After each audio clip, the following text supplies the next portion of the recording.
Hi everyone, class 10th and 12th students and finally CBSE student.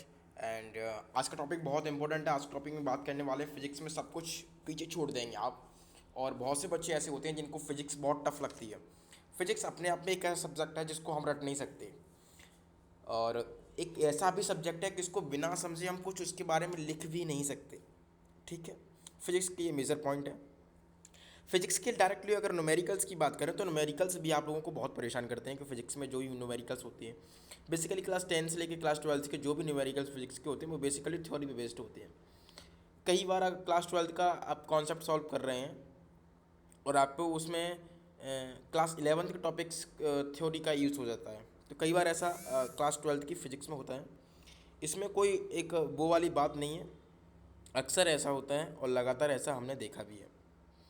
सबसे ज़्यादा आप अगर क्लास 12th में पढ़ रहे हैं, अगर आप क्लास 12th में पढ़ रहे हैं तो आपको क्या क्या मेजर पॉइंट्स रखने, अगर क्लास 10th में पढ़ रहे हैं तो क्या क्या मेजर पॉइंट्स रखने और किस तरीके से अपनी बेसिक क्लियर करनी क्लास 9th और क्लास 11th से, उसके बारे में हम डीप टू बात करेंगे। वीडियो थोड़ी बड़ी हो सकती है लेकिन ये वीडियो इनफ है आप लोगों की स्टडी के लिए। सबसे पहले आप थंबनेल देख पा रहे होंगे, फिजिक्स में सबको पीछे छोड़ देंगे बेटा। आप देखो, फिजिक्स को अगर आपको समझ रहे हैं तो थोड़ा सा हम नेक्स्ट पेज पे चलते हैं और यहाँ से हम नेक्स्ट पेज की तरफ चल के एक बार बात करते हैं। फिजिक्स जो सब्जेक्ट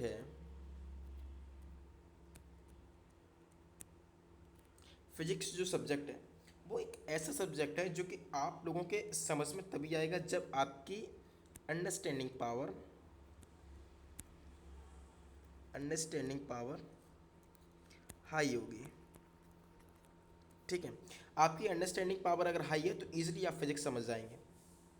कई बार बच्चे ऐसा करते हैं कि टॉपिक्स जो होते हैं उन टॉपिक्स को रटते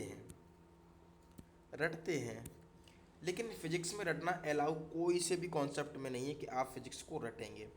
आप फिजिक्स के जितने भी टॉपिक्स हैं, जो भी आपका सिलेबस हो, क्लास 11th का, क्लास 10th का, क्लास 12th का, 9th का, या फिर किसी भी क्लास का, किसी भी स्ट्रीम का, कुछ भी सिलेबस है, तो आप उस सिलेबस को सबसे पहले समझें। ठीक है, पहले आप लोगों को उस सिलेबस को समझना है कि सिलेबस में बेसिकली बताया क्या गया है। ठीक है, सिलेबस से दो कंक्लूजन पॉइंट लिखते हैं। एक तो सिलेबस से आप अपने बोर्ड एग्जाम को समझ पाएंगे, दूसरा अपने सब्जेक्ट को समझ पाएंगे, और तीसरा आप अपने बेसिक्स को समझ पाएंगे। ठीक है, ये तीन चीज़ें आप समझ जाएंगे अगर आपने सिलेबस सही समझ लिया है तो। Syllabus must be important, syllabus बहुत इम्पोर्टेंट है। ठीक है, आप सिलेबस को समझ जाएंगे, इजीली आप अच्छा स्कोर कर पाएंगे। ठीक है, वो सारी चीज़ें समझ जाएंगे। क्या क्या समझ जाएंगे आप? बेसिक्स बोर्ड का एग्ज़ाम भी समझ पाएंगे, सब्जेक्ट भी समझ पाएंगे, और बेसिक्स भी अपने समझ पाएंगे कि इस तरीके के हमें को क्या क्या बेसिक्स क्लियर करने हैं। ठीक है, ये भी आप समझ जाएंगे।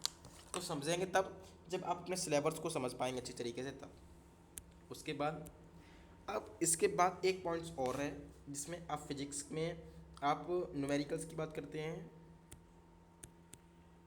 न्यूमेरिकल्स, तो न्यूमेरिकल्स बेसिकली आपकी थ्योरी पे डिपेंड होते हैं और बेसिक्स पे डिपेंड होते हैं।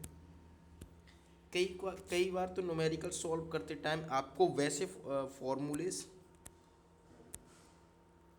फॉर्मूलेस लग जाते हैं जो कि फॉर्मूले आपके बहुत बेसिक हैं, लेकिन आप लोगों को नहीं पता है, तो वो न्यूमेरिकल्स आपसे छूट जाता है। क्यों छूट जाता है? क्योंकि आपको बेसिक क्लियर नहीं था। कहीं ना कहीं अगर आपको बेसिक क्लियर है तो आप बेसिक को करेंगे। ठीक है, बेसिक अपना स्ट्रॉन्ग करेंगे सबसे पहले। सेकंड पॉइंट, ठीक है, तो आपको न्यूमेरिकल्स ईजिली बन जाएगा।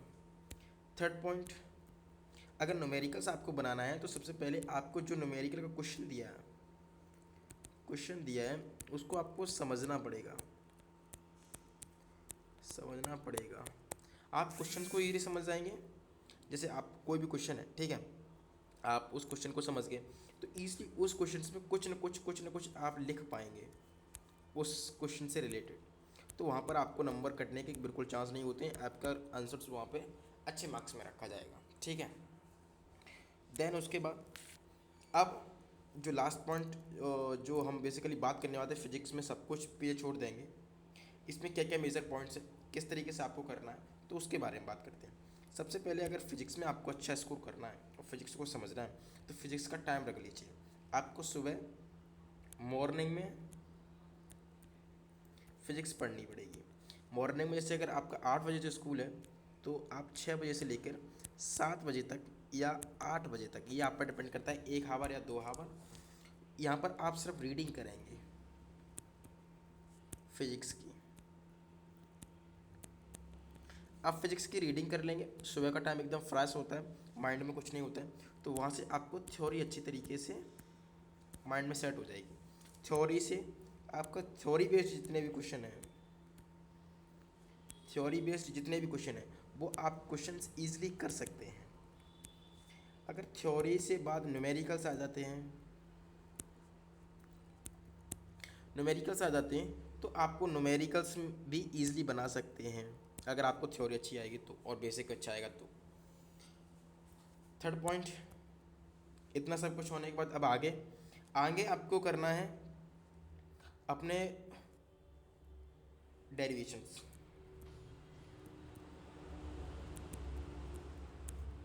अब डेरिवेशंस कैसे करी जाए, तो सबसे पहले आप देखिए डेरिवेशंस आपकी थ्योरी बेस्ड ही होती हैं। बेसिकली थ्योरी को ही अगर हम मैथमेटिकली कह दें, थ्योरी को ही अगर मैथमेटिकली कह दें तो वो एक डेरिवेशन बन जाती है, ठीक है, डेरिवेशन बन जाती है। तो आप थ्योरी को सबसे पहला पहला मैं हर पॉइंट में बता रहा हूँ कि आपको थ्योरी को मस्ट रखना है, बेसिक्स को मस्ट रखना है, देन तभी आप कर पाएंगे, ठीक है। अगर आपका इतना बेसिक सही नहीं है देन आप नहीं कर पाएंगे, ठीक है।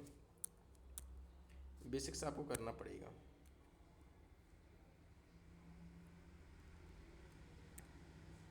ठीक है, इस तरीके से।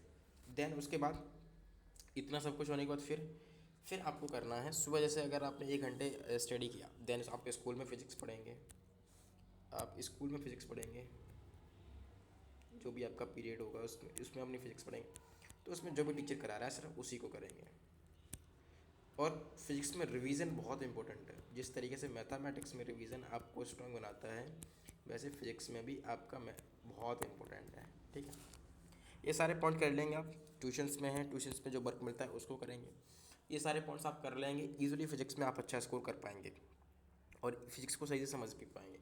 और फिजिक्स को अगर और हाई समझ रहे हैं तो आपको प्रैक्टिकली करना पड़ेगा, कुछ चीज़ें प्रैक्टिकली होती हैं उनको करना पड़ेगा। ऐसा नहीं है कि फिजिक्स में सारी चीज़ प्रैक्टिकली सारी चीज़ करेंगे, कुछ चीज़ आप कर पाएंगे, कुछ चीज़ आप नहीं कर पाएंगे, तो प्लीज़ उन चीज़ों को फॉलो ना करें जो चीज़ आप ना कर पाएँ, आपके लिए जो कि फ़ायदेमंद ना हो तो उन चीज़ों को ना करें। और जो भी चीज़ हैं उनको आप करेंगे तो ईजिली आप फिजिक्स को अच्छी तरीके से समझ पाएंगे और फिजिक्स में अच्छा लिख पाएंगे। और पॉजिटिव सोचिए, फिजिक्स में कभी आप नेगेटिव नहीं सोच सकते, फिजिक्स में आप पॉजिटिव सोच सकते हैं। एक साइंस के रिगार्डिंग से सोचिए, कोई टॉपिक है तो उसको साइंस से रिलेटेड करके सोचिए, आप बेसिकली फिजिक्स के हर सब्जेक्ट में अच्छा स्कोर कर पाएंगे, ठीक है।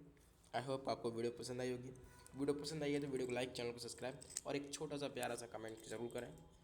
अगर आपको कोई डाउट है, कोई प्रॉब्लम है तो देन कमेंट बॉक्स में हमसे डायरेक्ट टू डायरेक्ट बात कर सकते हैं, हम आपसे बात करेंगे। जय हिंद, जय भारत।